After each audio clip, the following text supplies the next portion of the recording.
I knew things were headed off a cliff the second Karen Whitaker held up my HOA access keycard like she just bagged a trophy deer. "Don't worry, Tiffany's got this now." She grinned, dangling my official credential between two fingers like it was a Starbucks gift card. Tiffany, the new resident, maybe 19, still calling bylaw violations aesthetic issues. She gave me this awkward little wave while sipping her oat milk latte like she hadn't just been handed the nuclear codes to Whispering Pines' legal survival. I didn't argue, didn't flinch. Just logged into my token backup server under the table and started a full mirror of the entire HOA compliance chain. Timestamps, CC&R cross-references, fine hierarchies, revocation triggers. If she wanted a streamlined community, she could have it with both hands wrapped around a lit fuse. By the way, if you're still here, and stats say 97% of you are, go ahead and smash that subscribe button and drop a like. It tells the algorithm we're on to something good with these HOA Karen stories. Now, back to the moment everything fell apart. For 9 years, I was the boring woman in the corner with a 3-monitor setup and a sticker that said, "Enforce like you mean it." Everyone assumed I just filed the minutes. They didn't realize each checkbox mapped to real-time Arizona state compliance controls, some of which, if skipped, triggered automatic association suspensions. I didn't invent the system. I just understood it better than anyone else because someone had to. The previous president called me the anchor. Legal counsel called me the walking SOP. But Karen called me legacy clutter. She waltzed in from some social media community influencer gig, fresh off a failed MLM scheme, full of swagger and pastel buzzwords. Community transformation, she kept saying, end-to-end transparency, horizontal synergies. She threw out acronyms like confetti, without knowing any of them meant state fines if misfiled. First week, she asked what CC&R stood for. I told her covenants, conditions, and restrictions. She blinked like I'd spoken Latin. Second week, she asked for my workflow hack. I told her my workflow was state law. Third week, she took my key card and handed it to an unpaid assistant with no training, no background check, and no idea she was now the legal contact of record on 4 active state filings, which, by the way, meant we were now in technical breach of Arizona HOA statutes. And if you don't know what that means, congratulations. You're exactly like Karen. The worst part? She didn't even look malicious, just smug. The kind of smug that thinks compliance is a boring checkbox you can automate with a Canva template and a strong kombucha. She genuinely thought she was saving the neighborhood from itself. So I sat. I waited. I logged the exact second my clearance-linked login pinged revoked. The portal spat out a review flag. Not an alert, not a warning, a flag. In my world, that's code for let the storm come. I opened my secured notebook and wrote one line, let ride. Then I closed it and went home. Tiffany was in charge. Now let's see how she handled procurement of legal notices, rotating access credentials, and the part where a single wrong digit on a quarterly state report could suspend the association's ability to collect dues or pay vendors. Karen didn't see the bomb. She just saw paperwork. I was just the filing cabinet, the woman with the lanyard nobody respected until the system locked itself shut. The email subject line read Compliance Reimagined, as if the state of Arizona gave a damn about branding. Karen had sent it out neighborhood-wide at 6:04 a.m., like some kind of caffeine-fueled messiah. Inside, a glossy PDF deck full of stock photos and slogans. One community, one dashboard, zero bureaucracy.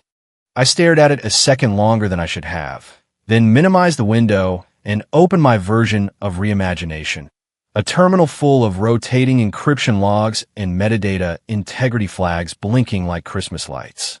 Karen strutted into the monthly board meeting like she owned the oxygen. "We're consolidating," she said, dragging a dry erase marker across the org chart. "Departmental overlap is killing agility. We need leaner teams and digital fluency. We're moving paperwork to the people who actually understand UI." Then she clapped Tiffany on the shoulder like she was a golden retriever. "She'll shadow you, learn the ropes. We'll simplify the compliance stack by end of week." Tiffany smiled like she'd been told to. I didn't ask questions. I never do. I just set up a read-only sandbox profile for her, locked from any right privileges, and watched her try to open the state portal without multi-factor authentication. "It says I need a key," she mumbled. "It is a key," I muttered. She didn't get it. Karen didn't care. 2 days later, Karen leaned over my desk, holding out her hand like a mall cop. "Key card, please. We're revamping credentials and centralizing access. You'll still have internal visibility, just not ownership. Nothing personal, just modernization." I stared at her for one long second. Then I handed it over. She smiled, dropped it in a padded envelope, and walked out humming something offbeat and vaguely condescending. At 12:11 p.m., my phone buzzed. Clearance linked, credential revoked. System note initiating review of Arizona HOA Act violation risk. And just like that, the spine of our neighborhood infrastructure froze like a pulled muscle. I sat back and clicked open my private compliance vault. It pinged open like a steel drawer. Years of documentation. Every clause, every subclause, every escalation protocol, every trigger warning from every state filing we'd ever done. All mapped, timestamped, cross-referenced, and quietly watermarked with my credential hash. The best part? The system had no override. The only person who could reassign an authorized contact was someone who'd already passed the equivalent of Tier 3 clearance. That person used to be me. Now nobody. I opened a secure note in my encrypted journal and typed exactly 8 words. Arizona HO, a statute triggers full freeze. Let ride. Then I closed the laptop and started on my lunch. Karen thought she'd streamline compliance. What she'd done was unplug the pressure valve from a boiler she didn't know was ticking. A real leader would have asked why one checkbox on a portal could tank the association's legal standing. A real strategist would have known that some forms aren't busy work.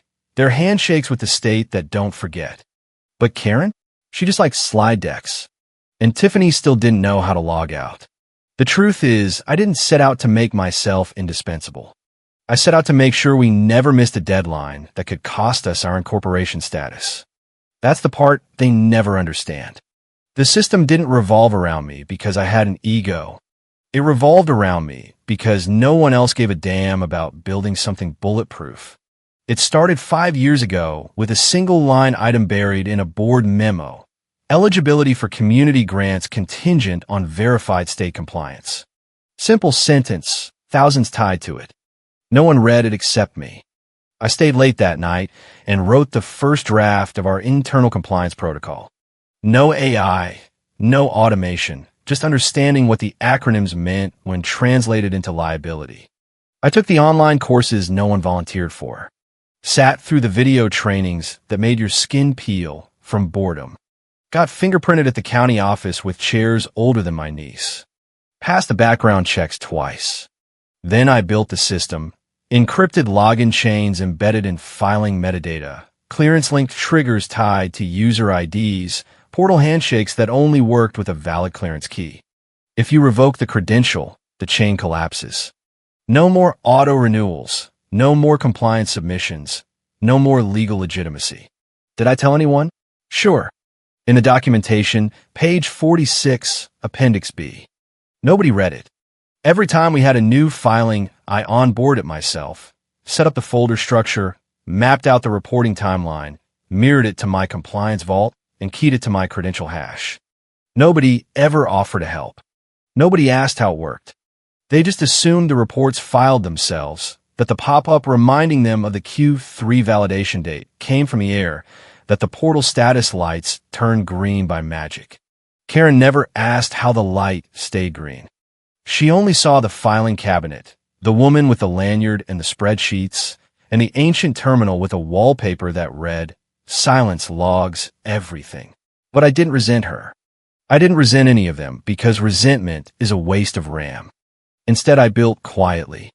Every month, another invisible lock, another protocol tied to trust, not title. Ghost systems, we used to call them in training. Systems that only activated when things went wrong. Fail-safes that sat silent until arrogance flipped a switch. I didn't plan for Karen to pull that switch, but I'd structured the infrastructure assuming one day someone would. And when they did, the system would follow the logic it was built on. No clearance, no access. No access, no compliance. No compliance, no association operations. Simple as that.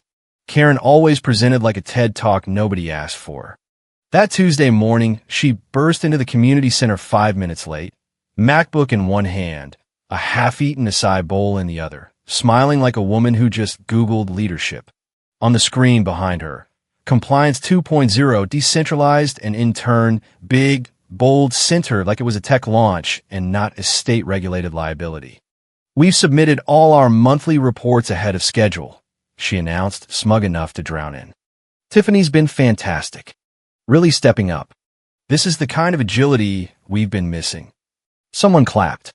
Probably Dave from the cul-de-sac who still thinks HOA stands for Helpful Organizing Association. I said nothing. Just sat at the back with my tablet open to the state submission portal. No green lights. No confirmations. No uploads logged from an approved credential because nothing had been submitted. Not correctly. By Thursday, the warning hit. First, a red banner across our primary state dashboard. Submission invalid. Unauthorized contact. The system had flagged Tiffany's attempt and cross-referenced it against the active credential list. No match, because she didn't exist in the database. Then the second hit came. Review flag triggered. Contractual access suspended. Pending verification. Translation, we were locked out. Entire association on pause. No dues processed, no vendor payments authorized, no legal notices valid, and all because someone thought Canvas slides and pastel aesthetics could substitute for state clearance and proper filings. At 9:16 a.m., the board treasurer pinged me in the group chat. The message was almost charming in its cluelessness. Hey, weird one. Your login's bouncing. Any idea why? State portal says something about verification. I stared at it for a few seconds, took a slow sip of cold coffee, and typed back. Arizona HOA Statute 9.3 clearance dependency breach. You'll need to initiate a reauthorization cycle. No emojis. No sign-off. Just the truth. The kind that lands like weight. Because now they understood. Karen had built nothing. She dismantled a system she didn't understand and handed the wreckage to a girl who thought CCNR was a TikTok hashtag. And now the state of Arizona had shut the gates. And me? I'd already started logging the fallout. Every form rejected. Every payment frozen. Every dollar of community funds locked. Not out of spite, out of habit. Because when the alarms go off, you don't scream. You document. You let the silence speak louder than any pastel PowerPoint ever could. It started with the kind of email no one wants to open before coffee. 7:42 a.m. Straight from the Arizona Department of Community Affairs. Subject line, Immediate Association Suspension Notice. No soft open, no wiggle room, just a full stop. Effective immediately, all association operations are paused pending re-verification of the authorized compliance officer. No one had to ask what that meant. It meant everything froze. Every account, every timeline, every deliverable. We'd gone from billable to blackout in 6 paragraphs. No dues incoming, no landscapers paid, no legal defense against the 3 residents already suing over invalid fines Karen had issued last month. Within minutes, I could feel the tremors ripple across Whispering Pines. Vendors started calling, wondering why their invoices bounced back. Engineers stood around waiting for access to locked gate systems. Program managers, board members, were refreshing dashboards that now just blinked error. Access suspended like a digital death nail. Karen was in the clubhouse break room, gripping a matcha latte she hadn't sipped, staring at the wall like it might explain encryption protocols to her. Wait, she muttered, barely audible. Who had clearance again? There was a silence thick and awkward. Someone from the finance committee finally spoke, almost apologetically. Wasn't that her? Eyes turned. Phones came out. My personal cell lit up at 8:05. I watched it ring on the table. Karen's name glowing like a fire alarm. I let it ring. At 8:19, the board treasurer sent their second message of the week. Shorter this time. Less swagger, more desperation. Do you know what's required to reassign compliance credentials? I replied at 8:23. Replacements require a new Tier 3 background check. Average wait time 6 to 8 weeks. No greeting. No sign-off. Just the truth. The kind that lands like a hammer. The same kind of hammer I tried to warn them about when they laughed off paperwork as a liability. Now, they were 6 to 8 weeks away from cash flow, vendor payments, and any hope of getting out from under state review. I didn't gloat. Didn't smile. Just documented the timeline. Same as always. Karen was still standing in the break room, staring into her cup like the answer was floating at the bottom. There was no answer in there. Only the quiet realization that arrogance, unlike clearance, doesn't unlock anything. The emergency board call was already underway when they patched me in. Audio only. No one wanted to make eye contact for what came next. MS. Lawson, the liaison from the Department of Community Affairs, said, her voice clipped, matter of fact. We've been informed that your association attempted to file Q4 compliance through an unverified contact named Tiffany. Karen jumped in before I could speak. She's our new assistant, super sharp, tech savvy. We're modernizing the structure. Silence. Then the liaison replied, flat as a shutdown notice. She has no clearance. You removed the only credentialed officer on record. That constitutes a breach of Section 5.3 of your governing documents. Your association is now flagged under compliance failure protocol.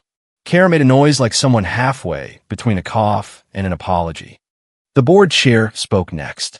What do we need to do to unfreeze the accounts? The line was quiet. Then you'll need to assign an authorized contact with active Tier 3 clearance, pass re-verification protocols, and issue signed documentation acknowledging custodial chain restoration. They all turned to me. Even over the phone, you could feel it. I'll let the silence ride a second longer than necessary. Then I spoke clearly, calmly, like I was walking them through an onboarding they should have paid attention to years ago. System reactivation requires credentials to be reassigned either to me or someone who clears Tier 3. That process takes 6 to 8 weeks on average. I already have clearance, and the original key pair is still secured in my possession. So yes, I can reinstate the system. A breath of relief swept through the call, and then I finished the sentence. But I'll need a formal contract update to proceed. The board treasurer made a noise like they'd swallowed their tongue. I kept going. And a retainer agreement, monthly, retroactive to the date my credentials were revoked. Full compliance authority, audit veto rights, and final say on every enforcement notice and fine. No exceptions. Karen tried to interject. I heard paper rustling, maybe some flailing, maybe a mouse getting dragged across a desk in desperation. Those are the terms, I said. You want the lights back on, you agreed to them. Nobody argued because there was nothing to argue with. The state systems didn't run on ego. They ran on clearance. And the only person still holding that clearance was the woman they tried to replace with a canvas slide and a pastel resume. Karen had bet on modernization. I'd built for reality. And now reality had a price. By Monday, panic had turned to paperwork, the kind that stains reputations, not just spreadsheets. The board launched an internal review to explain why their only clearance-holding compliance officer had been stripped of credentials without so much as a signature trail. It didn't take long to find the problem. Karen had yanked my access without authorization, without notice, and, most damning of all, without documenting a reassignment protocol. The finding was blunt. No custodial chain observed. Credential removal unverified. Authorization absent. Translation: she'd gone rogue in a pink pantsuit. Karen tried spinning it. Called it an unfortunate admin oversight in an emergency debrief. Said things like, we were moving fast. I assumed the new process covered it.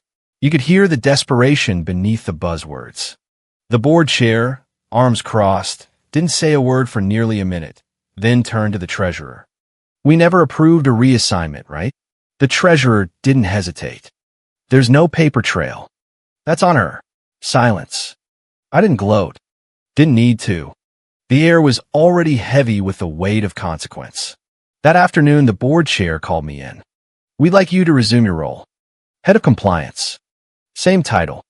Full access restored. I smiled, polite but brief. I'd prefer to remain independent. He blinked. Consulting. Exactly. I handed him a one-pager I'd drafted over the weekend.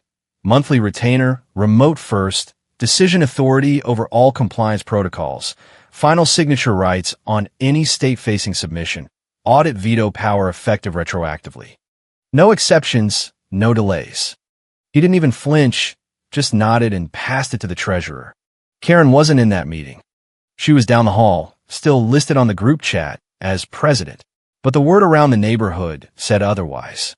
When I passed her house on my evening walk, her screen door was open and I could see her standing in the living room, staring at nothing, like she still hadn't fully processed what she'd broken. I stopped, pulled a yellow sticky note from my pocket, wrote 6 words, and slid it under her welcome mat without saying a thing. Next time, don't hand state systems to interns. Then I walked away. Not because I'd won anything, but because in my world systems don't forgive. They just wait. The new badge came in a plain envelope. No ceremony, just a strip of plastic and a barcode that now unlocked more than it ever had. It read, Lawson R., Principal Compliance Architect. No title inflation, no shiny department name, just clarity. That's all I ever needed. I didn't return to the same office. Didn't want to. I took a small room near the server closet, quiet, cold, perfect. No one knocked. No one bothered me. The contract had ensured remote first veto power over audits and immunity from strategy brainstorms masquerading as meetings. I wasn't staff anymore. I was infrastructure. My name appeared at the bottom of every state portal we used, now tagged as primary compliance contact. On some systems, my credential hash was the only one authorized to complete critical actions. The auto-renewals kicked back in. Suspended accounts went green. Funds resumed like someone had flipped the circuit breaker back on. No one said thank you. That was fine. I didn't build systems for applause. I built them to run. Karen got moved to a smaller office near the community pool. Glass walls, no privacy, no terminals, a desk, a monitor turned off, and a corporate-issued laptop that hadn't seen a password in weeks. She still showed up at 9, still carried the same designer tote like she had somewhere important to be, but her badge didn't open much anymore. As for Tiffany, the girl who almost became the face of a state breach, she now handled office supply requests and scheduling room calendars. Someone had asked her once if she was still shadowing me. She shook her head. I think I broke something, she whispered. For once, she wasn't wrong. The board chair asked if I want an announcement, a press release, some fanfare to let the neighborhood know compliance was back under control. I told him no. I preferred silence. Silence is where the system breathes.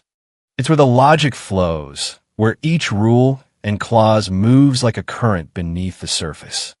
Nobody notices the engineer until the bridge collapses. So I stayed beneath, tuning the load, watching every audit pass like clockwork. Karen never spoke to me again. Didn't need to. She saw the badge. She saw the name under authorized contact. She saw the quiet machine come back to life. Not because of her, but in spite of her. That was the new normal, and I made sure it stayed that way. 6 months passed like clockwork because that's how I designed it. Every audit cleared, every state filing renewed without a single note from community affairs. The money flowed again. The systems hummed, and no one dared ask what made it all tick. Then one Thursday, in a room full of suits and startup optimism, a new state vendor asked the question that stopped the meeting cold. Who's your contact for export compliance? We need someone with active Tier 3. The room went still. Eyes flicked to the board chair, who didn't hesitate. He simply turned and pointed. She's right there. I didn't speak. Just reached for the folder, flipped to the last page, and signed where I always did with a pen that had outlived 3 presidents. The portal pinged instantly, authorized by Rebecca Lawson. Clearance verified. No discussion, no back and forth, no PowerPoint explaining why I was the one. Just a green confirmation and the soft mechanical click of a system moving forward. Karen was at the far end of the table pretending to read something on her tablet. She didn't look up. Not when the form posted. Not when the room nodded. Not when the vendor smiled and said, "Well, that's all we need." She knew. She knew the difference between confidence and clearance, between charisma and control, between the person who gives the order and the one who holds the keys. As we filed out, one of the newer board members fell in a step beside me.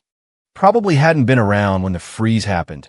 Maybe 23, fresh out of grad school, still wide-eyed about neighborhood politics.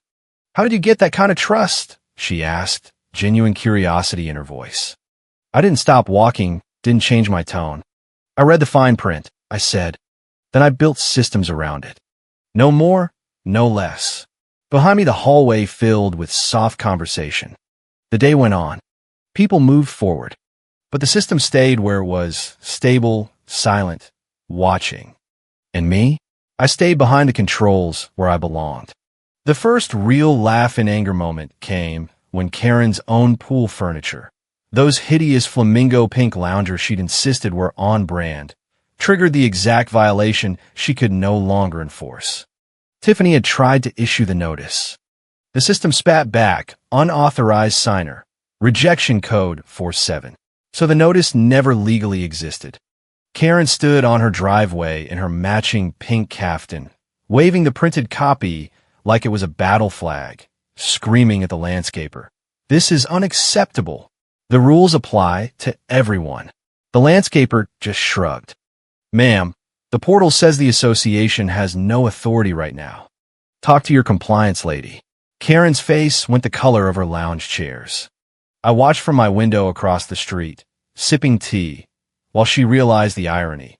The woman she'd called legacy clutter was now the only one who could legally fine her. But I didn't. I simply logged it. Let ride. Neighbors started noticing. Mr. Patel down the block, whose perfectly trimmed hedge had earned him 3 fines last year for being 0.2 inches too tall, left his trash can out for a week on purpose. "If the HOA can't enforce," he told the group chat, "I'm not paying dues." 27 households followed. Dues revenue dropped 40% overnight. The community pool fund dried up. The gate system started glitching because maintenance contracts lapsed. Kids rode bikes through the streets like it was 1987. It was glorious chaos, proof that when Karen tried to modernize away the one person who actually read the 312-page CC and RS, the neighborhood didn't become freer. It became lawless. Karen tried damage control the only way she knew how. Another glossy email blast titled, "Temporary Technical Glitch. We are still the best HOA in Arizona." Attached was a Canva infographic of smiling families and rainbow hearts. I forwarded it to the state liaison with one line. "For your records, unauthorized communication while under suspension." The liaison replied with a single thumbs-up emoji. Karen's inbox exploded with state warnings. By week 3, the lawsuits started rolling in. 3 residents who'd been fined for offensive holiday lights. They were white icicle lights, mind you, filed small claims suits citing invalid enforcement due to lack of authorized officer. The association couldn't even respond because the legal portal still required my signature. Karen showed up at my door at 7 p.m. One Tuesday, makeup smeared, voice shaking in that fake polite tone she'd perfected. "Rebecca, darling, surely we can work this out like neighbors. The community needs you." I leaned against the doorframe, arms crossed. The community needed me 6 weeks ago. Now it needs me on my terms. She tried the tears. I just smiled. 6 to 8 weeks for a new clearance holder, remember? Or we can do this the easy way. She left without another word, flamingo caftan fluttering behind her like a defeated flag. The board emergency meeting was held in the same room where Karen had once announced her revolution. This time the PowerPoint was mine. Slide 1. Current status. association frozen. Slide 2. My proposed contract. Monthly retainer, retroactive pay, full veto on every fine and rule change. Slide 3. Karen's unauthorized actions, screenshots, timestamps, her own signature on the revocation form. The room was silent except for the occasional nervous cough. Karen sat at the head of the table, fingers white-knuckling her pastel notebook. "This is extortion," she whispered. The board chair didn't even look at her. "This is survival." One by one, they voted yes. Even Dave from the cul-de-sac raised his hand. Karen's face crumpled like cheap wrapping paper. The new contract was signed that night. My title, Principal Compliance Architect and Independent Consultant. My authority, final say on every enforcement action, every state filing, every rule interpretation. Karen's new role? Social events coordinator. Planning bake sales and yoga nights, she could no longer gatekeep with fines. The irony tasted sweeter than her overpriced kombucha. I walked out of that meeting with a new key card in my pocket and the entire neighborhood's future in my hands. For the first time in months, the state portal turned green the moment I logged in. Dues started flowing again. Vendors got paid. The gate system stopped glitching. And somewhere in her glass-walled office, Karen stared at her laptop that still wouldn't connect, realizing the woman she'd tried to erase was now the only reason the lights were back on. The final twist came 6 months later during the annual vendor review. A new landscaping company sat across the table, reviewing bids. "Who's your authorized contact for compliance?" the rep asked. The room went still. Eyes flicked to the board chair, who didn't hesitate. He simply turned and pointed straight at me. "She's right there." I didn't speak. Just reached for the folder, flipped to the last page, and signed with the same pen that had outlived 3 presidents. The portal pinged instantly, authorized by Rebecca Lawson. Clearance verified. Green across the board. No debate. No slide deck. No pastel graphics. Just the quiet click of a system that finally worked again. Karen sat at the far end of the table, pretending to scroll on her phone. She didn't look up. Not when the contract posted. Not when the rep smiled and said, "Well, that's all we need." She knew. She knew the difference between a pink pantsuit and actual power. Between throwing around buzzwords and holding the actual keys. Between the woman who gave the orders and the woman who made sure the orders were legal. As we filed out, one of the newer residents fell in a step beside me. Fresh-faced, maybe 23, still wide-eyed about HOA politics. "How did you get that kind of trust?" she asked, genuine curiosity in her voice. I didn't stop walking. Didn't change my tone. "I read the fine print," I said. Then I built systems around it. No more, no less. Behind me, the hallway filled with soft conversation. The day went on. People moved forward. But the system stayed exactly where it was, stable, silent, watching. And me? I stayed behind the controls where I belonged. Karen's flamingo loungers are still by her pool. The trash cans still sit out on Tuesdays. Kids still ride bikes through the streets like it's 1987. But now every single rule is enforced fairly because the woman who actually read all 312 pages is the only one with the pen. The neighborhood is peaceful again. Not because Karen modernized it, because the legacy clutter turned out to be the entire foundation. And every time I walk past her house and see that yellow sticky note still taped inside her window, next time, don't hand state systems to interns. I smile the same small smile I smiled the day the freeze ended. Because in Whispering Pines, the real Karen didn't win. The real Karen never does. She just learns, eventually, that the quiet woman with the spreadsheets was never the problem. She was the only solution.